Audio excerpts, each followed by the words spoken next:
नमस्कार। नमस्कार।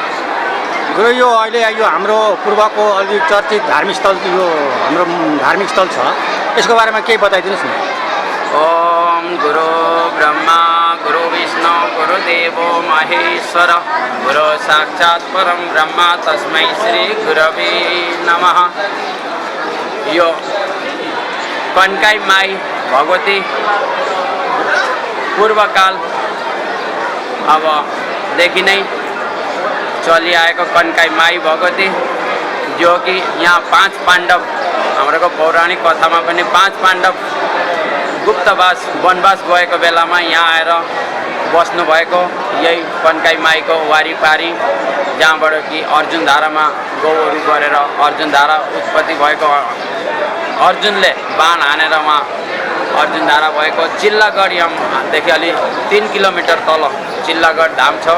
त्यस्तै यो कन्काई माई भगवती पूर्वकालदेखि नै यहाँ विशेष भक्तजनहरूको प्रार्थना, भाकलहरू केही बिमारी हुँदा, रोगी हुँदा, कोही नानीहरूले यहाँ बाघ शक्ति केही आएन भने केही भाकलहरू हुँदाखेरि यहाँ आएर भाकल बुझाउँदै आएको अहिलेसम्म सफल हुँदै गएको र फेरि त्यो भाकललाई दोहोऱ्याएर मेरो भाकल पुरा भयो, मेरो कामना पुरा भयो, देश विदेश जाँदा केही भाकलहरू गरेका पुरा भयो भन्दै फर्केर यो ठाउँमा आउने हुनाले 12 महिना यहाँ मेला जत्तिकै भिड भइरहन्छ।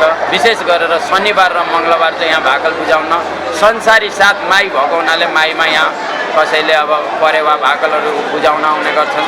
त्यसैको मध्यनजर गर्दै यहाँ स्थानीय बासिन्दा हाम्रो शिव सदाशिव नगरपालिका 10 अन्तर्गत यहाँका स्थानीयले एउटा शिवालय, पञ्चमुखी शिवालय मन्दिरको पनि यहाँ स्थापना गर्नुपर्छ र यहाँ चाहिँ पहिला कनक ऋषि बसेर तपस्या गरेर सिद्ध भएको ठाउँले यसलाई कनकेश्वर पञ्चमुखी शिवालय मन्दिर भनेर हाम्रो दर्ता गरेको संस्था हो।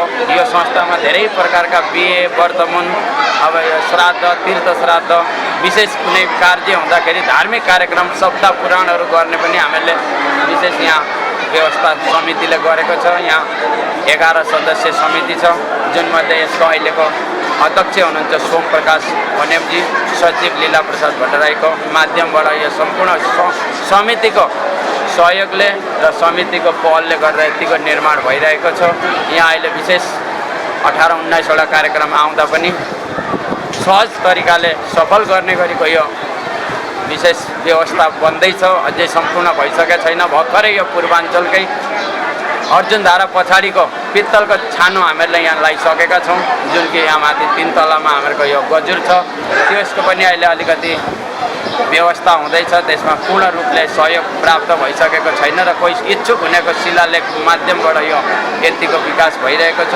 र विशेष चाहिँ यहाँ हाम्रो कन्काई माई भगवतीमा भनेर माघे मेला लाग्छ, त्यति बेला पनि मकर सङ्क्रान्ति नहुने, गरणहरू लाग्दाखेरि गरण नहुन आउने र कुनै भाकलहरू उनीहरूको हुन्छ, त्यो भाकल पूर्ण गर्न, केही रोगहरू कसैको छ भने यहाँ आएर नुहाइधुवाइ गरेपछि नानीहरूको फोडा फुन्सीहरू सबै हटेर जाने रोगहरूको समस्याको समाधान हुने भएको हुनाले पूर्वाञ्चलकै अति प्रसिद्ध कनकेश्वर पञ्चमुखी शिवालय मन्दिरसहित यहाँ दैनिक बेलुका गङ्गा आरती हामीले माई भगवतीको आरती गर्न थालेको 6 वर्ष भइसक्यो। नित्य आरती कन्टिन्यू चलिरहेको छ। म चाहिँ यो मन्दिरको पुजारी बृहस्पति आचार्य मेरो नाम हो। मैले यहाँ सेवा गरेको पनि 11 वर्ष पुरा भइसकेको छ। अनि हजुरले जुन 11 वर्ष अगाडिको यो मन्दिर र अहिलेको मन्दिरमा केही कस्तो अन्तर पाइराख्नु भएको छ? 11 वर्ष पहिला अब स्टार्टिङ सुरु 2072 मा दर्ता गरेको हो। त्यहाँदेखि पहिला भनेको तपाईँको विस्तार निर्माण हुँदै थियो। अहिले चाहिँ यो विशेष भक्तजनको पहलले गर्दा, भक्तजनको व्यवस्थालाई हेर्दाखेरि यहाँ धेरै कार्यक्रमहरू आएर गर्न नसकिने, तल पनि एकदम बाढी आइरहने, जाली लगाएको जालीलाई पनि भत्काएर पुरै अस्तध्वस्त गर्ने। अब यो माई भगवती धेरै आउँदाखेरि ठुलो भएर आउने, कति बेला कहाँनेरि फुट्छ, कति बेला कहाँनेरि जान्छ त्यो थाहा नभएको हुनाले यहाँ चाहिँ हामीले एउटा जालीदेखि यतापट्टि, बाटोदेखि यतापट्टि अलि राम्रो व्यवस्थित एउटा मन्दिर व्यवस्था होस् भनेर यहाँ समितिले 10 वर्षभन्दा पछाडि यो भवनहरू 3 तले भवन तयारी गरिसकेको छ। यसमा धेरै प्रकारका बिहे, वर्तमान, सप्ताह पुराणहरू आएर कार्यक्रम गरिरहनु भएको छ।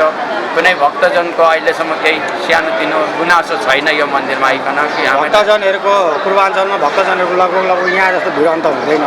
यति ठुलो संरचना, यति ठुलो धार्मिक स्थल छ, तर पनि यहाँ खोलाले को जुन आक्रमण छ, खोलाले जुन हानिरहेको छ, जुन खोलाको जुन उत्खनन भइरहेको छ, यसको बारेमा के बताइदिनु? यसको बारेमा चाहिँ अब यो हाम्रो मन्दिर क्षेत्र बाहिर पनि हो र प्लस यसलाई अब हाम्रो मन्दिर समितिले नै त्यति ठुलो बाँध बाँध्ने समस्याको समाधान गर्न सकिँदैन। यसमा सांसद, अब नगर प्रमुख, वडा प्रमुखको माध्यममाथिदेखि नै केही योजनाहरू आउँदै गर्दाखेरि यो बन्ने, प्लस अहिले चाहिँ एसियन हाइवेको जुन पुलहरू निर्माण भइरहेछ, एसियन हाइवे बन्दैछ, त्यसले 300 मिटरसम्म उँभो बाँध्ने चाहिँ एउटा प्रतिबद्धता जानकारी आउँदैछ। अब त्यो कतिसम्म सक्छ त्यो हाम्रो यातायातबाटै थाहा हुने सम्भव हो। अब यहाँ अहिले चाहिँ गाउँ स्थानीय हामीहरू सबै त्रासित, अब यो पानी बर्खा आउन थाल्ने बित्तिकै त्रासित भइसकेका छौँ र यसलाई कुन तरिकाले भक्तजनहरूले पनि यसलाई अलिकति हेरेर के गर्दा उचित हुन्छ।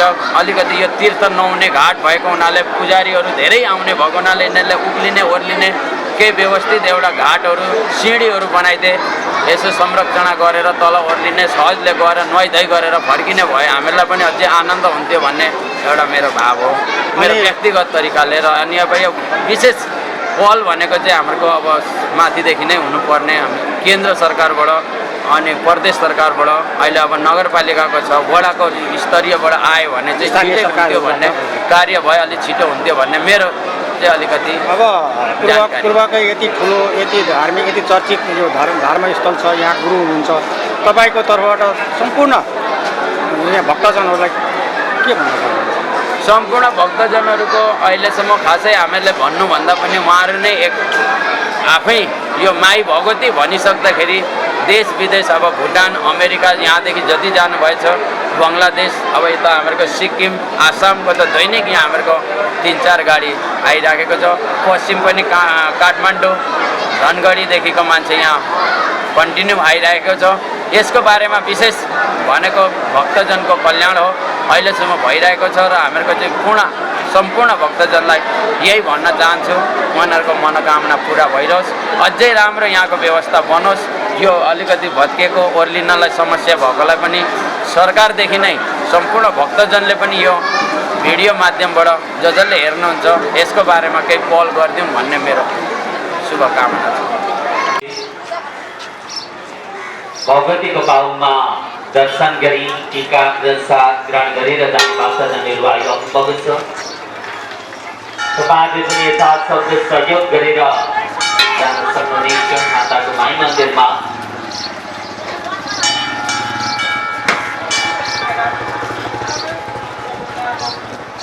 अति प्रसिद्ध धार्मिक स्थल, तीर्थस्थल कन्काई माई धामको तटमा अवस्थित भगवती माताको माई मन्दिर सम्पूर्ण श्रद्धालु भक्तजनहरूमा आज रामनवमी पर्वको हार्दिक मङ्गलमय शुभकामना व्यक्त गर्न चाहन्छ र तपाईँ हामीद्वारा नै सञ्चालित प्रतिष्ठान पनि हो दुर्गा भगवती माताको माई मन्दिर।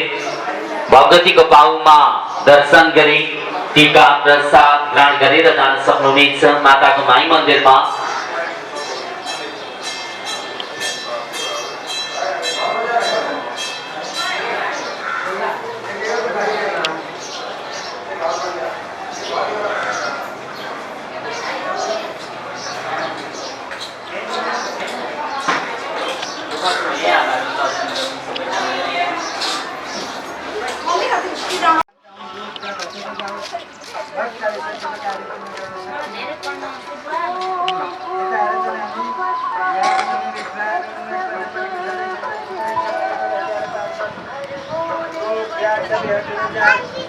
भगवान जब बोला खाली परीक्षा में बोला जाओ जरूर सब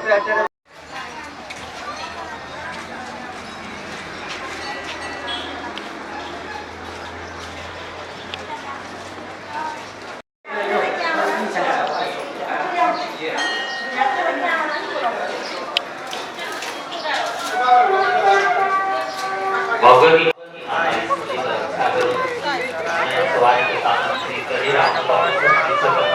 सदैव यात्रा सफल पारोस् धन्यवाद।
थियो स्थापना गरेर राखेको हो।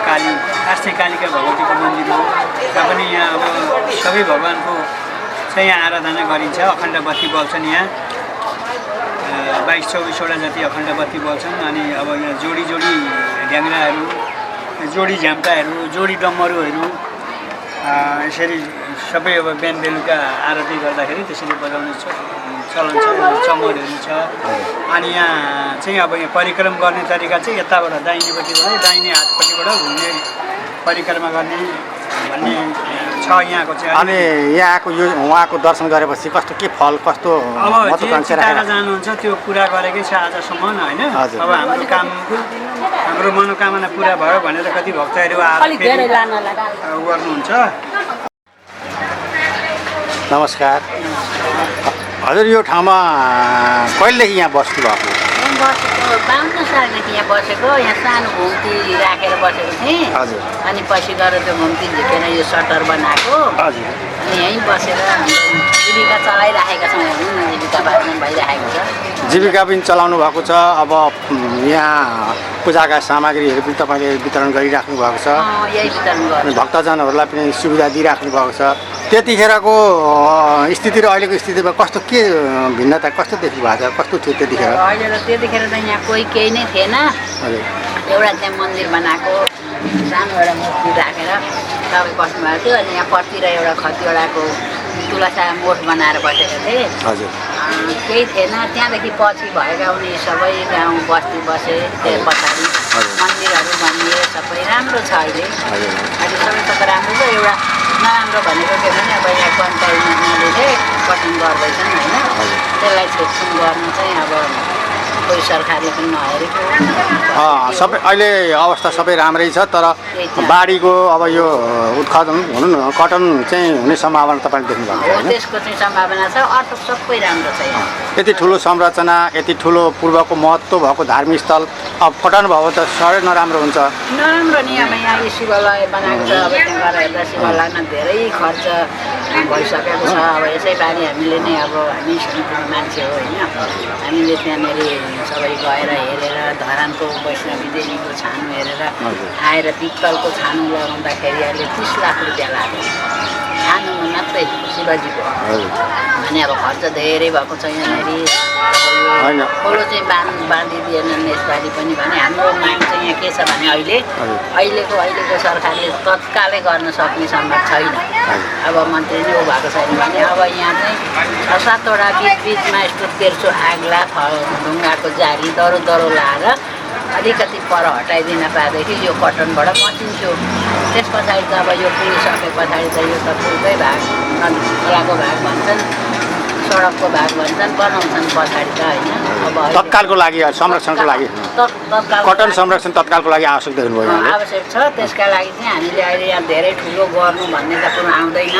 सबै भएर भएन हामी जनताहरू पनि मिलेर अलिकति उपलब्ध गरेर चाहिँ जाली लगाएर अलिक पर यो संरक्षण गर्नु सुरुमै संरक्षण गरेर हाम्रो बेलैमा गर्न पाएपछि आइसकेपछि त सकिन्छ। त्यो गर्ने विचार गरेर सबै कुरा राम्रो छ यहाँ।